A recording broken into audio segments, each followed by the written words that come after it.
la tradition juive, Moïse bégayait. Étrange infirmité que celle-là pour un leader choisi par Dieu pour dialoguer avec son peuple. Toujours est-il que de très nombreuses histoires juives tournent en dérision ce détail et mettent en scène cette infirmité.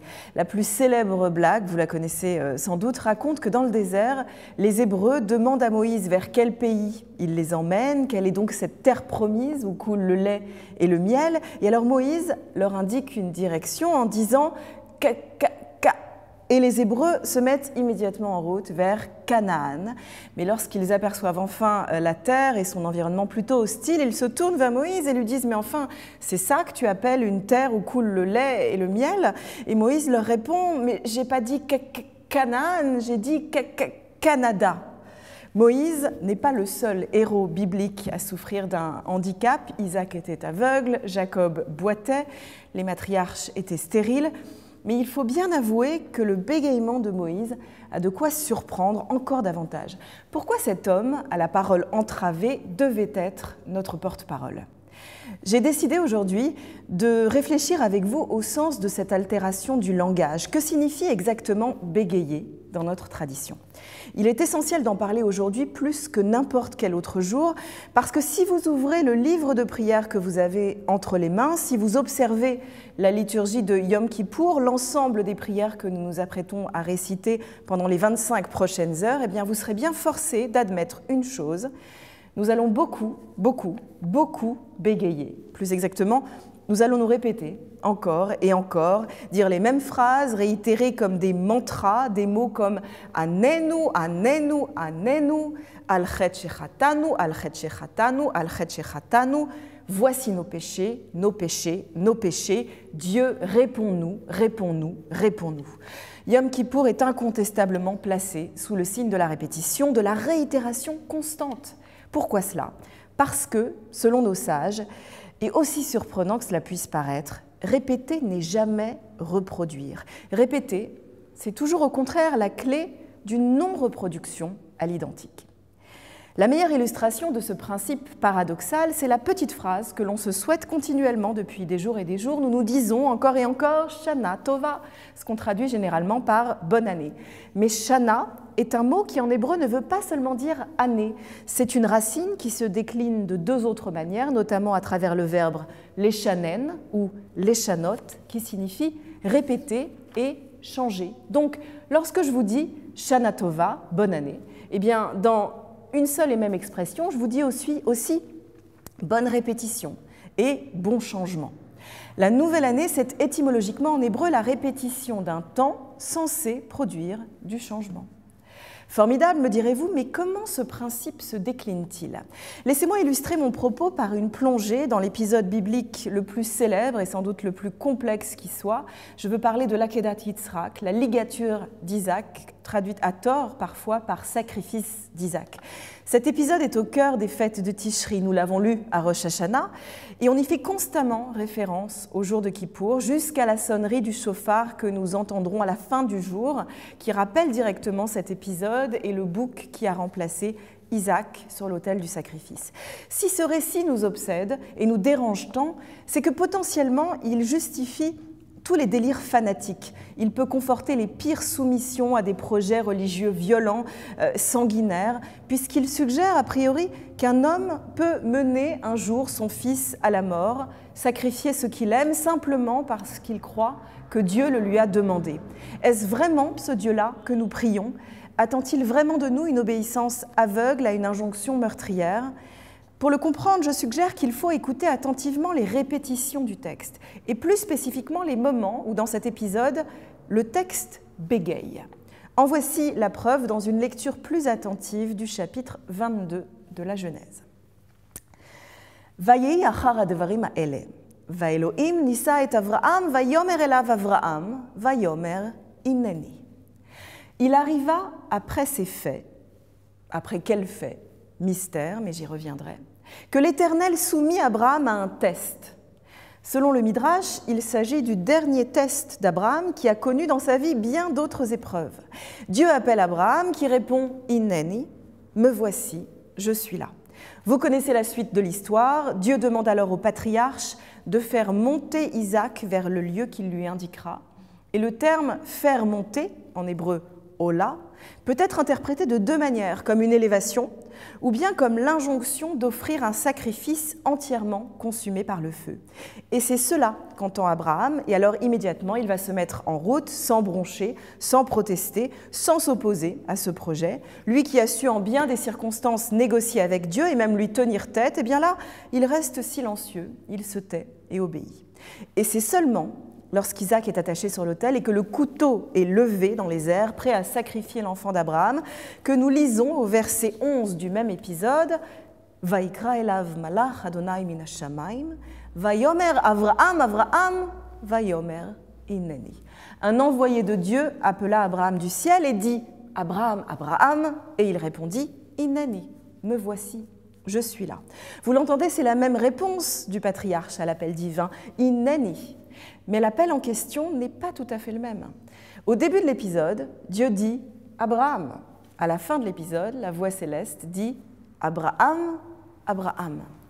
Que s'est-il passé entre ces deux moments du récit? De deux choses l'une, soit Abraham entre-temps est devenu sourd, après tout Moïse est bien bègue et Jacob boiteux, soit à cet instant du récit quelque chose bégaye. Et si oui, pourquoi? Les commentateurs se passionnent pour cette question. Comment comprendre cette étrange répétition? Aviva Zornberg, dans son livre « The Murmuring Deep », suggère une interprétation que j'aimerais maintenant vous livrer, une lecture qui nous oblige à faire un petit détour par le passé d'Abraham et plus spécifiquement par son enfance. La ligature d'Isaac débute par « Vayehi achar devarim ha'ele ». Il arriva après ces faits. Après quels faits?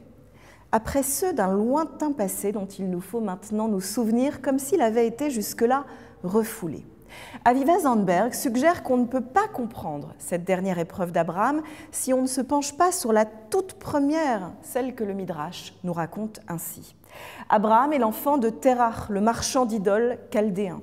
Lorsqu'un jour Abraham détruit les idoles de son père, eh bien celui-ci décide de mener son fils devant un tribunal local pour qu'il soit jugé et condamné. Et le Midrash affirme que ce jour-là, le père d'Abraham accepta que son fils soit jeté dans une fournaise, expérience qui aurait dû le consumer intégralement, mais dont il va miraculeusement sortir indemne. Et c'est alors, dit le Midrash, à l'issue de ce test, qu'Abraham va quitter le pays de son père pour se mettre en route vers Canaan. Cet épisode de la vie du patriarche va, selon les sages, le hanter. Abraham, c'est l'enfant qui a failli mourir consumé par le feu selon la volonté de son père. Et il est en cela un homme hanté par la tentation infanticide dont il a presque été victime. Et cet épisode de la vie d'Abraham, comme refoulé par le texte biblique, nous permet soudain de lire autrement la ligature d'Isaac. Lorsque Dieu dit à Abraham « Fais monter ton fils en Ola », Abraham répond « Inneni », non seulement à Dieu, mais à son passé. Me voici à nouveau face à mon histoire, me voici face au feu qui consume. Sont ici convoqués précisément les fantômes de Chaldée, le monde de ses origines où les pères immolent leurs fils. Abraham ne peut pas en cet instant comprendre le mot « Ola » autrement que comme une injonction au sacrifice. Il s'agit d'un malentendu qui est le reflet précis de son histoire. Et le test de Dieu est précisément celui-là. Une question est posée à Abraham. Que vas-tu faire de cet épisode de ta vie? T'en libérer ou bien le répéter à l'identique? Lorsque la voix céleste surgit à nouveau, elle dit « Abraham, Abraham ». Et le Zohar va commenter ainsi la mystérieuse répétition du verset. Le premier Abraham que la voix appelle n'est pas le deuxième Abraham que la voix appelle. Traduction, le premier Abraham est l'homme qui va sacrifier son fils comme il fut presque sacrifié. Le deuxième Abraham n'est plus cet homme. À partir de cet instant commence une ère nouvelle, une ère au-delà de son traumatisme, un monde où l'on ne sacrifie pas les fils, mais où on sacrifie le sacrifice. Et c'est parce qu'il fait face à ce passé, parce que quelque chose s'est répété, que son histoire peut ne pas se répéter à l'identique. Le bégaiement du texte, c'est ici la traduction d'une possibilité de changement. Il est une voix qui dit « Celui que tu étais peut devenir un autre. Ce que tu crois avoir entendu est peut-être juste un malentendu. Mais si tu n'affrontes pas ce passé en le faisant un instant bégayer, alors tu n'as aucune chance de le savoir. » Voilà pourquoi, chers amis, nous lisons en boucle ce texte pendant les fêtes de Tishri et nous y faisons constamment allusion. L'histoire d'Abraham, c'est celle de chacun d'entre nous, qu'on ait été ou pas un jour jeté dans une fournaise. Pour chacun d'entre nous, il existe la possibilité d'un changement, la possibilité d'être différent, de répéter pour ne pas répéter. Demain soir, presque à la même heure, au moment de Neila, résonneront à nouveau les mots de l'Akedat Yitzhak, mais cette fois-ci par la voix du chauffard, rappel sonore de cet épisode. Les sons du chauffard, je vous le disais à Rosh Hashanah, sont un rappel de nos brisures, de nos failles intérieures, mais si vous les écoutez attentivement, vous verrez qu'elles sont précisément des souffles qui bégayent. Tekiya est un son assuré, celui qui, comme Abraham, dit au départ « Hineni, me voici déterminé, sans hésitation, prêt à obéir à ce que j'ai cru entendre ». Surgit Shevarim. Tourou, tourou, tourou, la parole est comme entravée, handicapée. Puis à Teroua, cette fois-ci le langage est empêché, comme en bégaiement extrême. Et c'est au bout de ces répétitions que sonne enfin Tekiya Gedola, longue, stabilisée comme un double appel. Et c'est cela qui entend Abraham, c'est-à-dire qui reconnaît que ce son est devenu, que cette personne est devenue quelqu'un d'autre, un autre homme, une autre femme, capable dorénavant de dire au monde « Hineni ». Me voici libéré des entraves d'un passé qui a manqué de faire de moi un coupable. Tous les bégaiements sont des promesses de changement.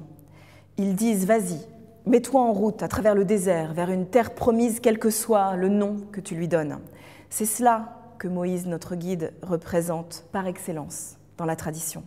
C'est ce que Kippour représente aussi, et ce à quoi il nous invite tout au long de cette journée solennelle, à répéter des mots pour ne pas répéter notre histoire. Shana Tova, Shana Tova, Shana Tova.